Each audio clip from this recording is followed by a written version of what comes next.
गरजेचं आहे आता? सर खरं तर आत्ताच जे कोणी मुद्दा मांडला मला ऐकायला मिळाला नाही, माझे फोनचा प्रॉब्लेम असल्यामुळं. हा, खरं आहे ते. निसर्गानं किती वेळा हस्तक्षेप केला? काही टक्के म्हणजे 100 वेळा जे बाजार पडले असतील त्यात 20 वेळा निसर्गाचा हस्तक्षेप आहे. 80 वेळा या सरकारांचा वेगवेगळ्या याच्यातनं हस्तक्षेप आहे. त्याची वेगवेगळी कारणं आपल्याला या ठिकाणी देता येतील. पण काय झालं, आम्ही दंडकारण्यात राहतो. हा जो प्रदेश आहे दंडकारण्य, आमच्याच माती हा शाप लागला की काय असं वाटायला लागलं. उगाच चुकून आम्ही कांदा उत्पादक शेतकरी म्हणून जन्माला आलो काय असं वाटायला लागलं. हा कांदा त्या राजकारणाचा मुद्दा कधी बनला ते कळालं नाही आणि त्या दिवसापासून काहीही कारण नसताना त्या ठिकाणी कांद्याचे बाजारभाव पाडले जातात. मगाशी बिंदुशेठ शर्मा सांगत होते की बाबा आम्ही त्या ठिकाणी 350 रुपये अनुदान देतो. अहो पाडले कितीने बाजार? 22 रुपये बाजारात त्या ठिकाणी कांदा विकला जात होता किलोला. तुम्ही त्या ठिकाणी 14 रुपयानं लॉन्च करण्याचं काही कारण नव्हतं ना वाणिज्य मंत्रालयाने नाफेडच्या थ्रू ते रेट. आणि त्यामुळे 3 दिवसात तुम्ही कांदा 10, 11, 12 रुपये विकायला भाग पाडला. पाडले कितीने बाजार? आज 8 रुपये जातोय. 8 रुपये त्या शेतकऱ्याचा कांदा तो खरेदीदार घेतोय बरं का. बिंदुशेठ ऐकत असाल तर नीट ऐका. 8 रुपये तो खरेदीदार घेतोय जो नाफेडमध्ये कांदा स्टॉक करतोय आणि 18 रुपयाने तो पेमेंट घेतोय तो खरेदीदार आणि देतोय माझ्या शेतकऱ्याला 8 रुपये आमच्या. आज एक साहेबराव गांगुर्डे म्हणून तरुण शेतकरी आहे, कांदा घरी घेऊन आला. 500 रुपये क्विंटलनी कांदा पुकारलाय. किती? 500 रुपये क्विंटलनी. म्हणजे जवळपास किती दिवस त्याने स्टॉक केला, त्याच्यात त्याचा कांदा खराब किती झाला?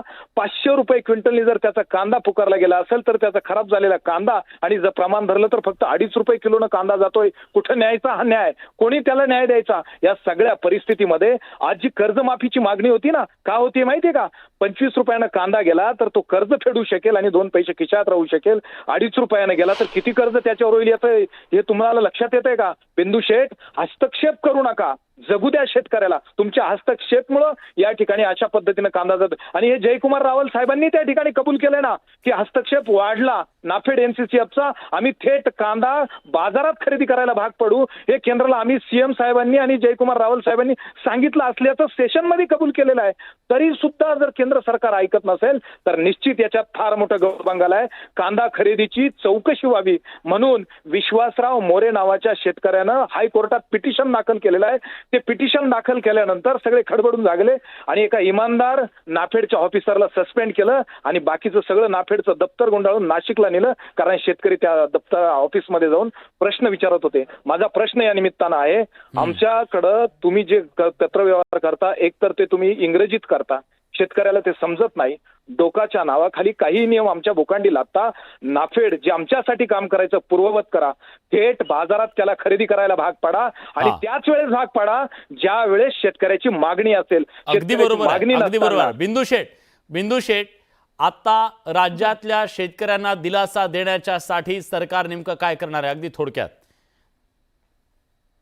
सरकारने शेतकऱ्यांच्या पाठीशी राहून शेतकऱ्यांना मदत केली पाहिजे ह्या मताचा मी सुद्धा आहे. पण काय करायला हवं आता? काय करणार आहे सरकार? काय हलतंय की नाही, डुलतंय की नाही काही? आपल्या माध्यमातून 100% आता सरकार याची दखल घेणार असं मी आपल्याला आश्वासित करतो.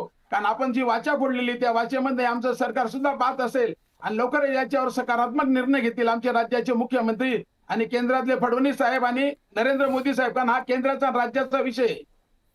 ठीक आहे. विलासजी फक्त झालेल्या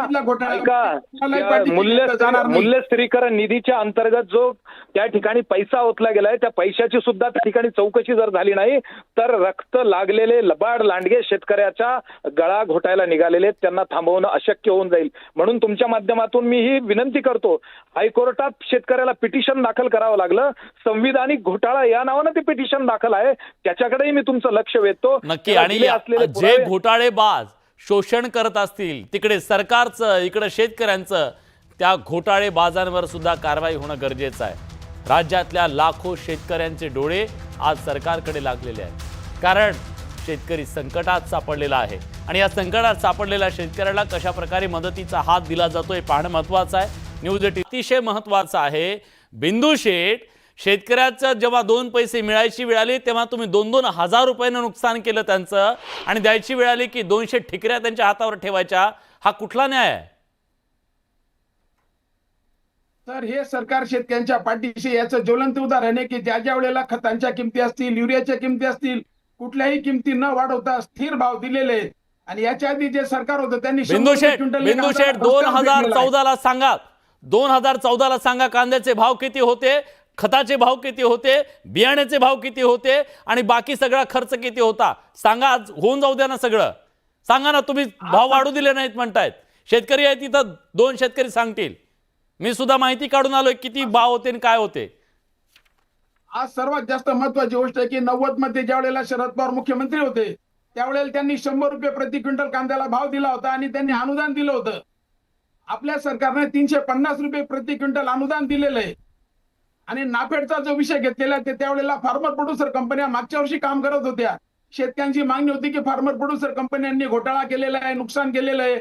आता ह्या वेळेला कंपन्यांना बदलून आणि राज्य सरकारने निर्देश करण्यासाठी पणन मंत्र्यांच्या कुणाच्या नेतृत्वाखाली कंपन्या आहेत? बिंदू शेठ सांगा महाराष्ट्राला कुणाच्या कंपन्या आहेत, कोण आहेत हे कंत्राटदार, ठेकेदार कोण आहेत? गणेशराव सांगा कोणी मलाई खाल्ली? हजारो कोटी रुपये शेतकऱ्यांच्या नावावर कोणी उकळले? बिंदू शेठ शर्मा, या कंपन्या बदलल्या, त्या कंपन्यांना जे खरेदीदार आहेत तेच आहेत. बाजारात खरेदी करतात 8 रुपयाचा कांदा, दाखवतात 18 रुपयाचा कांदा. लावा एखाद्या सोसायटीची चौकशी आमच्या म्हणण्यानुसार, लावा एकदा शेतकऱ्याच्या खिशात तो पैसा गेलेला आहे, लावा याची चौकशी. तुम्हाला सगळं गौरंगाला दिसेल. मंत्री लेवल पासून अधिकारी लेवल पर्यंत सगळ्यांचे हात यामध्ये गुंतलेले आहेत आणि तुम्ही सांगताय की शेतकऱ्याचा कांदा त्या ठिकाणी खरेदी काय नाफेड यांचे साफ खोटं. 18 रुपयाचा पैसा पुढाऱ्याच्या, अधिकाऱ्याच्या आणि व्यापाऱ्याच्या खिशात जातोय. एकदा चौकशी लावा. आम्ही सांगतो ती चौकशी लावा. बाजारातून कांदा खरेदी करता सांगता शेतकऱ्याचा कांदा आहे. एकही कांदा शेतकऱ्याचा नाही. सगळा पैसा नाफेड अधिकाऱ्याच्या खिशात जातोय. एका अधिकाऱ्याची बदली केली सांगता, एका अधिकाऱ्याला सस्पेंड केलं सांगता. आणि तेवढा तर चांगला अधिकारी होता त्यालाही सस्पेंड करून टाकलं. बाकी सगळं तुम्ही कार्यालय आमच्या अधिकार क्षेत्रातून हलवले. नाफेडचं कार्यालय जे आमच्या ओळखीचं होतं त्या पिंपळगावातून हलवलं. का हलवलं? तेवढं एकमेव कार्यालयातून आम्हाला चौकशी करायला मिळायची. आणि मी सांगताय नाफेड काम करत आहे? नाफेड काम नाही करत आहे. नाफेड आम्हाला फासावर जायला भाग पाडते. एखादी चौकशी आमच्या म्हणण्यानुसार बाजार समित्यात ज्या ज्या व्यापाऱ्यांची 2021 आधी काय खरेदी नव्हती त्या व्यापाऱ्याची खरेदी अशा लागली. याकडे जरा तुमचं लक्ष आलं पाहिजे. त्याचे इन्व्हेस्टर्स कोण आहे याकडे लक्ष